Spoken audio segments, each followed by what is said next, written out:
어떤 사람은 강점에 집중하고 어떤 사람은 약점에 집중하고 어떤 사람은 문제를 지적하고 어떤 네. 사람은 기회를 제출하고 뭐 이렇게 다 그쵸. 비유 포인트가 되게 다른데 네네. 응?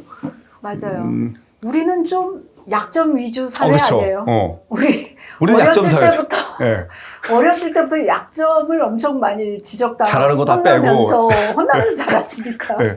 그래서 그 김종훈 교수가 그런 얘기도 했잖아요. 네. 열등감이란 네. 응?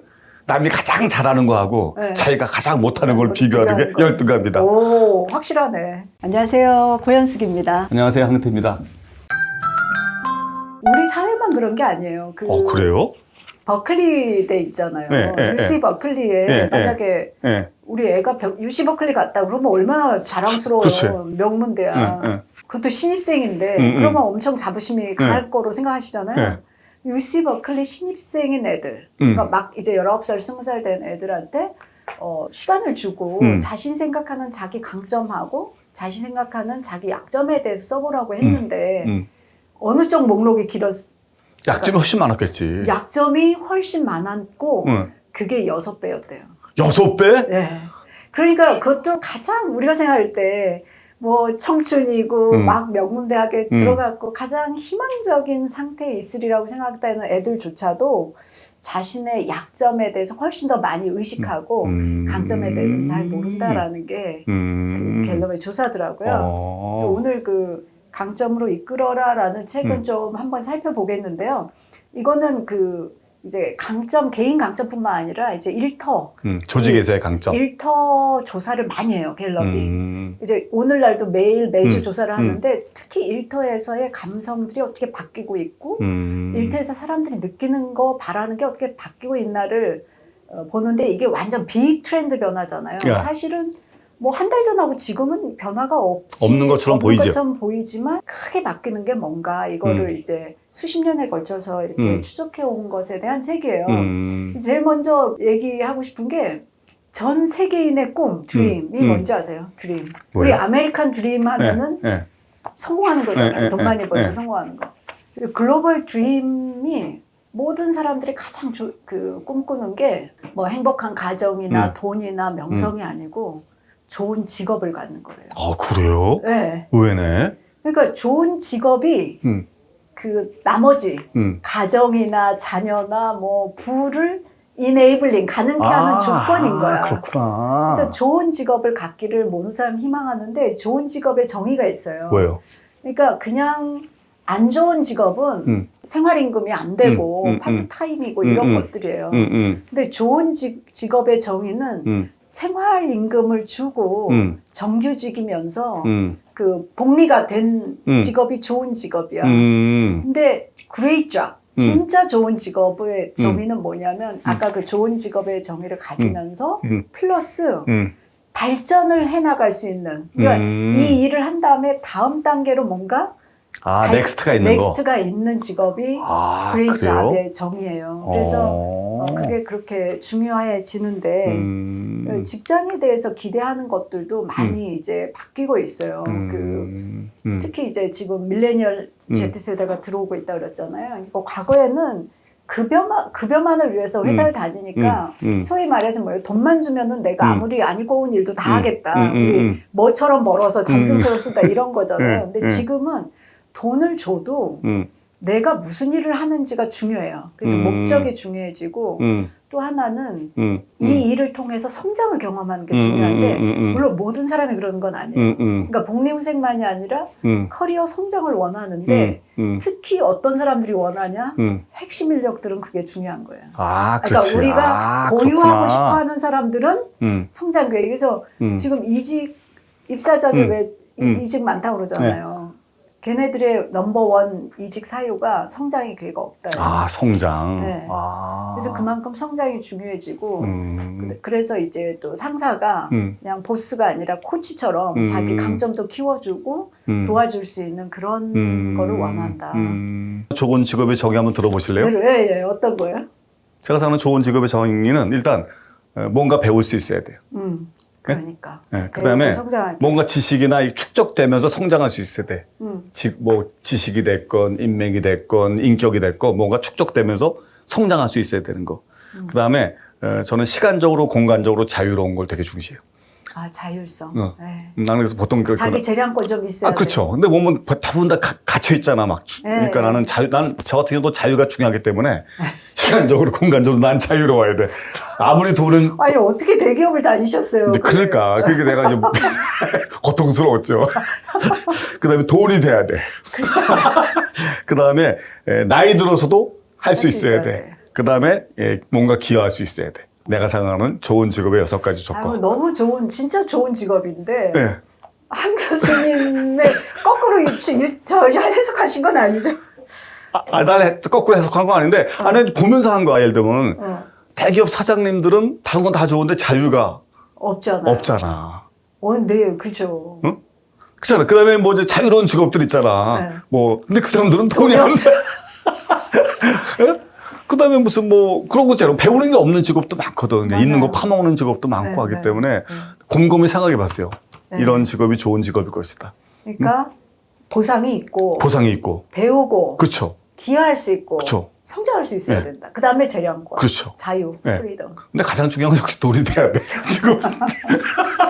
맞아요. 그래서 이런 그 큰 변화인데 사실 이게 글로벌 조사긴 하지만 한국도 비슷하지 않을까요? 어떻게 보세요? 그래서 나는 이게 강점이잖아요. 오늘 책이 강점에 관련된 책이죠. 그래서 나는 아까 이런 걸 이루려면 강점하고 자기 직업이 똑딱 단추처럼 맞으면 맞아야 어떨까? 된다. 왜냐면 제가 그 갤럽 그 교육을 받았잖아요. 고 교수님 하는 거기서. 근데 사실 예전에는 저는 한 번도 제 강점에 대해서 생각해 본 적이 없거든요. 주로 약점을 많이 파헤쳤거든요. 키도 작다, 집에 돈도 없다, 뭐 이런 거.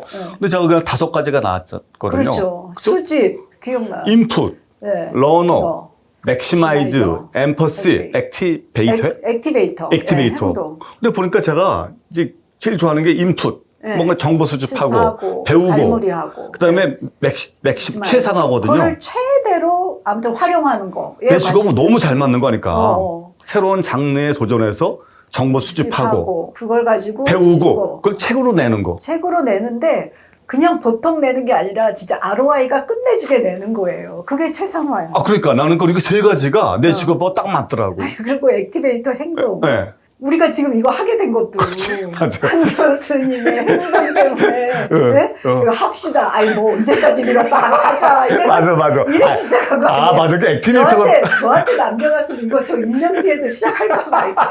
맞다. 그러니까 뭐든지 뭐 완벽하게 준비를 기다리지 말고 일단 시작해 봅시다. 그렇지. 내가 바람 잡았죠. 그랬잖아요. 그래서 그러니까. 하고 있는 거예요. 그러니까 나는 직업적으로 난 몰랐는데 내 강점하고 하는 일이 잘 맞아. 그러니까. 응? 자기 그 강점을 잘 살리면서 한다고 자기답게. 그렇죠. 한다고 봐을 수 있죠. 만약에 이제 자기 강점이 있어도 그것대로 안 하는 사람도 있죠. 난 왜 이렇게 성급할까? 그냥 후회만 한다든지. 나 이제 다음부터는 이러지 말아야 되겠다. 그리고 뭐 책 읽는 거고 뭐가 나와. 뭐 이런 식으로 할 수도 있는데 그 강점을 잘 살리셨는데 그게 투자거든요. 투자예요. 그게 투자. 여기도 이 책에도 강점에 대한 진단지가 들어있어요. 그러니까 아마 독자분들도 이 책을 읽으면은 자기 강점 탑5 진단할 수 있는데 그걸 안다고 끝이 아니라 투자를 해야 돼. 투자라는 게 바로 그걸 열심히 그 강점을 쓰는 기회를 만들고 연습하는 건데. 근육 훈련 하듯이. 맞아요. 응? 타고난 게 있어도 근력 운동을 해야 자기 근육이 되는 거죠. 그러니까 수집도 저도 수집이 있거든요. 그래요? 그러니까 우리가 책 소개가 많네. 완전 게다가 재능이 있는데 거기에 투자를 했으니까 지금 거의 강점의 정의가 뭐냐면 완벽에 가까운 성과를 지속적으로 낸다거든요. 이야, 그래요? 완벽에 가까운 성과를 지속적으로 낸다. 그게 강점화된 거예요. 그러니까 nearly perfection이거든요. nearly. 그러니까 완벽은 아니죠. 거의 완벽에 가깝다. 왜? 그러니까 자료 수집하고 독서하고 그걸 정리해내는 거는 언제나 거의 완벽에 가깝게 할 수 있다. 이게 강점화된 거고 그거는 수집이라는 우리 강점이 있지만 그거를 투자를 했기 때문에 그래서 저는 말씀대로 자기가 잘하는 게 뭔지 일단 이름을 붙이는 게 중요해요. 네임이 중요하죠. 강점이 쟤는 뭐 대인관계 좋아, 뭐 사람 좋아 이거랑 화합이라는 재능이 있고 또 뭐 공감 재능이 있어라고 하면 벌써 딱 다르잖아요. 느낌이 오네. 네임이 딱 붙여지는 순간 자기 강점에 대해서 더 그러니까. 확신을 가질 수가 있고 그걸 더 개발할 수가 있는 거지. 그럼 나중에 그런 걸 아까는 그 청와대나 국회의원들 할 때도 네. 보좌관 쓸 때도 네. 자기의 강점하고 그렇죠. 자기 약점하고 해갖고 이렇게 뭔가 하면 훨씬 그런 것도 좋죠. 그렇죠. 왜냐하면은 특히 팀 베이스로 일하잖아요. 그러니까. 지금은 네, 혼자 네. 일하는 사람이 네, 적고 네. 팀으로서 일하는데 리더십도 마찬가지인 게 네. 모든 사람이 모든 강점 가질 수 없거든요. 그러니까 팀이 강점을 같이 가지고 내가 누구한테 이거를 의지해야 되는지 또 나의 그거를 보완해 줄 사람이 누군지 이런 파트너십을 아는 게 되게 중요하고요. 그러다 보면은 솔직히 팀에 약간 찌그러져 있는 사람들 있잖아요. 네, 그렇지. 그들의 진가를 알게 돼. 예를 들어서 회의 때 막 똑똑하게 발표 잘하고 분석 잘하고 뭐 PT 잘하는 사람만 스타일 것 같죠? 아니에요. 그 팀이 팀으로서 기능하기 위해서는 분위기를 누그러뜨려주는 사람. 그렇지. 또 뭔가 이렇게 다른 사람들이 잘 할 수 있게 분위기 만들어주는 사람. 남 서포트해주는 사람 꼭 필요하거든요. 팀에는. 맞아. 그러니까 그런 사람들의 진가도 알 수 있게 되는 거예요. 이 강점을 하면. 그래서 저는 강점이 개인 차원에도 중요하지만 조직 차원에서 더 중요하겠네. 네. 그래서 그걸 볼 수 있고. 저도 지금 코칭 경영원에서 이제 스태프들하고 일하면서는 그 팀 그리드라고 그 팀의 강점표 있잖아요. 제 책상 옆에 딱 붙여놨습니다. 누가 와서 저하고 이야기하잖아요. 그러면 나갈 때 그 친구 강점 탑10을 한번 봐요.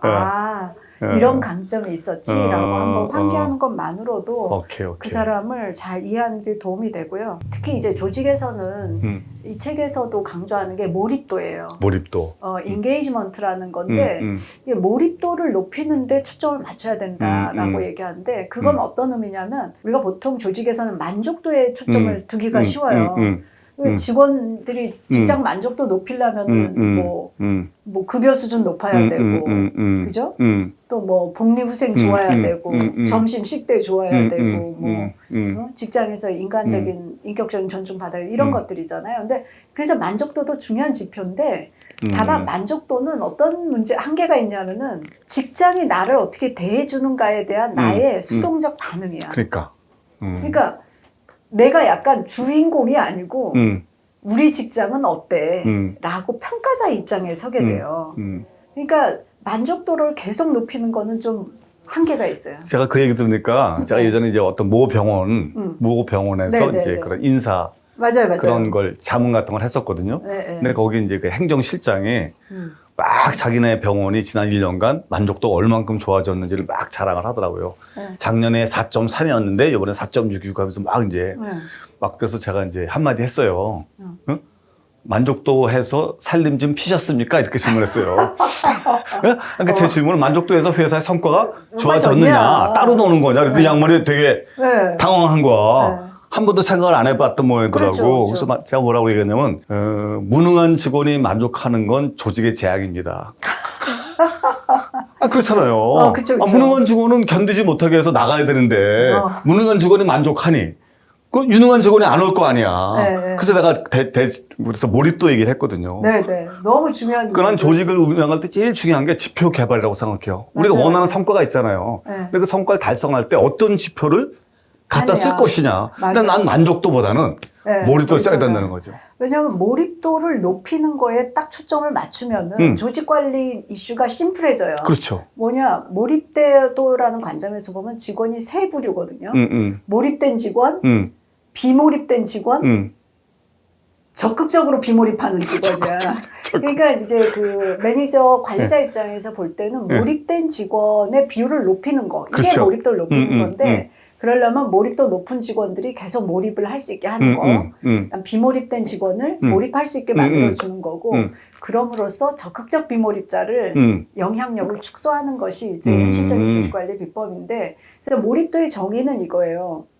이 사람이 자기 일에 대해서 가지는 어떤 열정과 의욕을 얘기하거든요. 그래서 지표가 세 가지예요. 일에 대한 주인의식, 그 다음에 감정적인 애착, 그 일에 대한, 그리고 세 번째가 그래서 차별적인 노력을 더한다는 거예요. 그러니까 아까 만족도가 나와 직장의 관계를 보여준다면 몰입도는 나와 일의 관계를 보여주는데 그 일에 대해서 내가 얼마나 주인의식 가지고 일에 대한 주인정신, 두 번째 감정적 몰입, 애착, 감정적인 애착, 세 번째가? 그 다음에 차별적인 노력. 아, 차별적 노력. 그러니까 이 몰입도가 높은 직원들은 티가 나죠. 그렇죠. 티가 날 수밖에 없어요. 근데 이 책에도 보면 몰입도가 전 세계에 몰입된 직원의 비율이 23%예요. 야, 4분의 1이 안 되네. 안 되죠. 23%고 비몰입이 한 59% 되고 나머지가 적극적 비몰입이고. 나는 오랫동안 비몰입으로 살았던 것 같아요. 아니요. 일에 관한 한 네. 제가 예전에 같이 일해봤잖아요. 네. 한 교수님하고. 그러면 일에 관한 한 몰입도 있었어요. 왜냐하면 그래요? 다만 그 일을 올해는 안 했어요.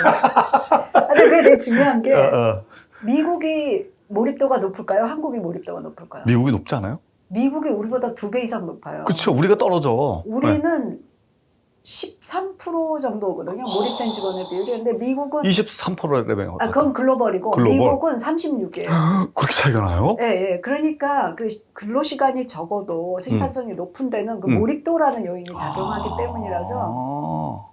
근데 이제 그 몰입됐기 때문에 근로 시간은 적어도 성과는 높을 수 있는 거예요. 한 교수님이. 아, 그런 거예요? 네, 감사합니다. 또 이렇게 해석해드리고 이렇게 위로의 말씀을 해주시죠. 훈훈하게 해석해드리면서 넘어갈게요. 근데 네. 이제 만족도 아까 얘기 나왔지만은 만족도는 좀 한계 효용 체감의 법칙이 있어요. 그러니까 우리가 뭐 진짜 배고플 때는 급여 좀 올려주면 엄청 만족하지만 그게 오래 안 가잖아요. 안 가죠. 약 기운이 오래 안 가. 네. 우리 배고플 때 도너츠 하나는 엄청난 효용이 있지만 세 번째, 네 번째 도너츠는 어때요?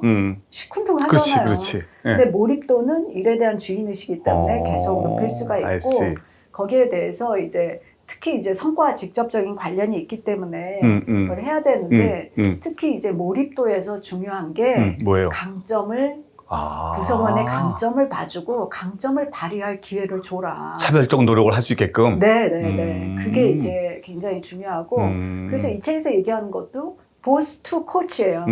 보스에서 코치로 전환해서 구성원들의 강점이 뭔지 봐주고 그걸 더 발전시킬 수 있게 해주고 그리고 지금 우리가 말한 몰입도를 높이는 그 12가지 행동이 있거든요. 그거를 더 하면서 가야 된다. 근데 몰입도에 그 12가지 요소 중에 제일 중요한 게 있어요. 갤럽 12 퀘스천이라는 게 그거죠? Q12. 예. 제일 중요한 게 뭔지 아세요? 12가지 질문 중에요? 네. 12가지 질문이 뭐 직장에서 나에게 무엇을 기대하는지 정확하게 알고 있다. 뭐 일하는데 필요한 자료와 장비가 있다. 내가 잘할 수 있는 일을 할 기회가 있다. 직장에서 인정 칭찬 받은 적이 있다. 뭐 내 발전을 속을 털어놓을 수 있는 사람이 있다. 뭐 이런 것도 있죠. 네. 그리고 뭐 직장에서 배우고 성장할 기회가 있다. 뭐 이런 것들로 12가지 이따가 자료화면을 보여드리겠습니다만 있는데 뭐예요? 가장 중요한 질문. 가장 중요한 게 1번이야.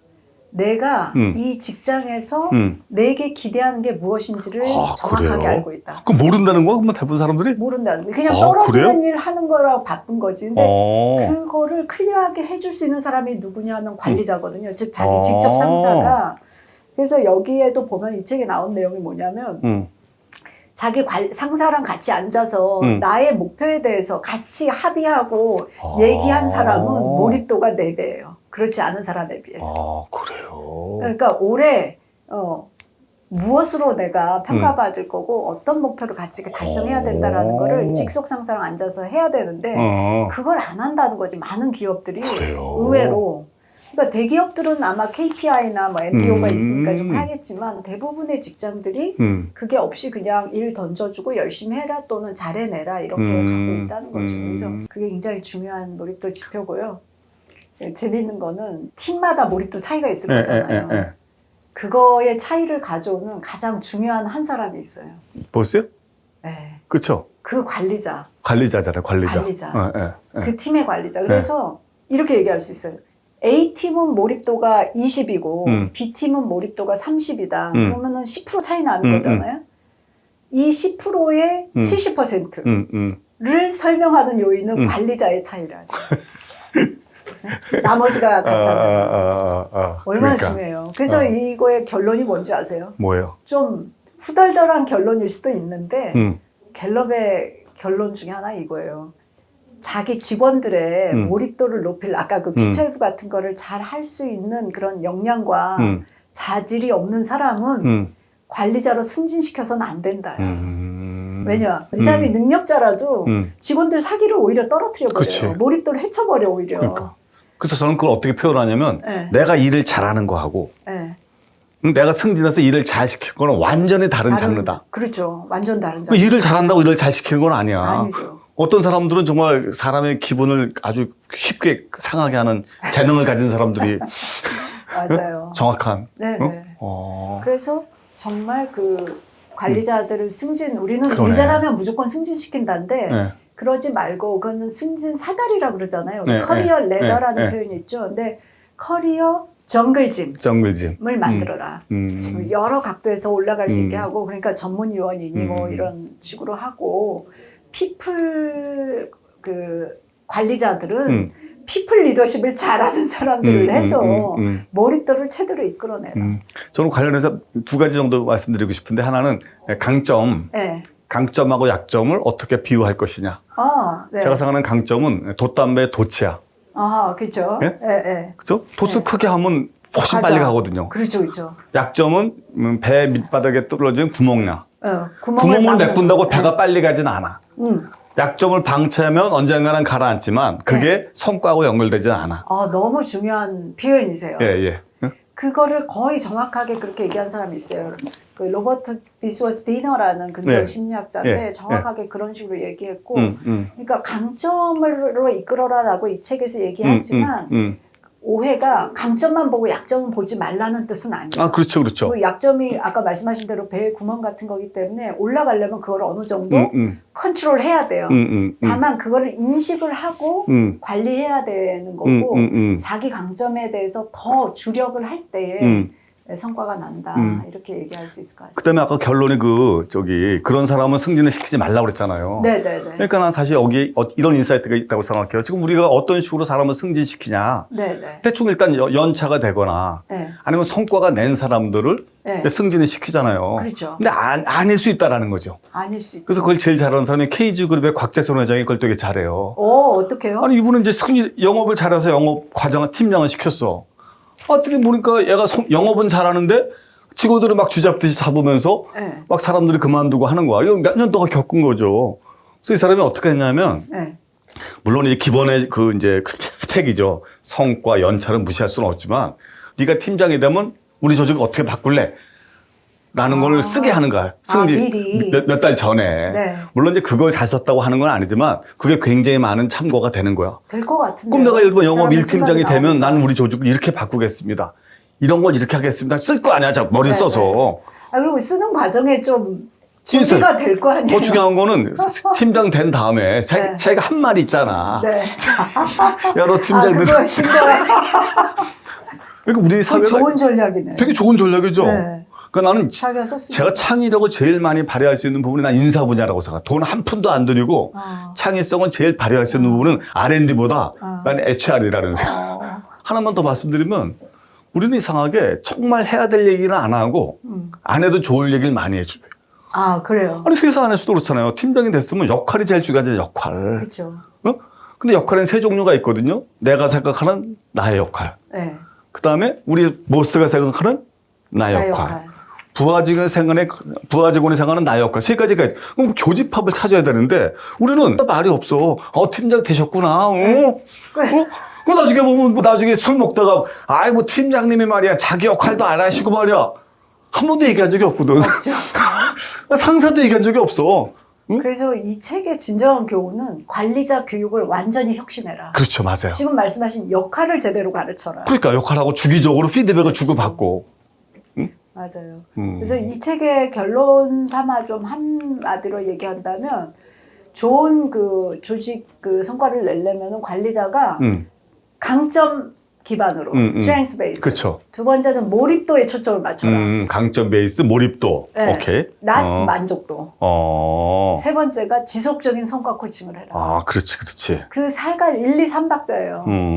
강점 기반, 몰입도 초점, 지속적인 성과 코칭을 하라는 것과 그 방법을 알려주는 아주 좋은 책이고 또 최신의 트렌드를 많이 반영해서 꼭 한번 읽어보시고 또 독자분들도 한번 강점 진단 해보고 맞아요. 자신에 대해서 좀 발견해보고. 근데 저는 개인한테도 맞는 것 같아요. 맞아요. 저도 평생 강점이 뭔지를 생각하지 않고 살았던 것 같아요. 어허. 그러다 보니까 자꾸만 이 일은 왜 나하고 안 맞지? 네. 자꾸만 이렇게 뭔가 좀 딴짓을 하잖아. 이렇게 뭐 이렇게. 네, 그쵸. 근데 저는 50 넘어서 찾은 것 같아요. 50 넘어서. 빨리 찾으신 거예요. 아, 그런 거예요? 아니, 왜냐면 모르고 죽는 사람 많잖아. 아니, 그러니까 나는 젊었을 때부터도 강점이랑 딱 꽂혀서 30살 정도 됐을 때부터 미리, 그쵸. 회사에서 내 강점하고 내 일이 매칭이 되느냐. 뭐 이런 걸 좀 따지면서 하게 되면 훨씬 그 그렇죠. 개인의 생산성은 또 올라가지 않을까? 자신에 대해서 자부심을 갖게 그러니까. 되고. 그런 네. 좀 생각을 많이 하게 된 아주 좋은 책이었다고 생각합니다. 네, 강점 무브먼트가 네. 되길 바라겠습니다. 네. 네, 감사합니다. 감사합니다.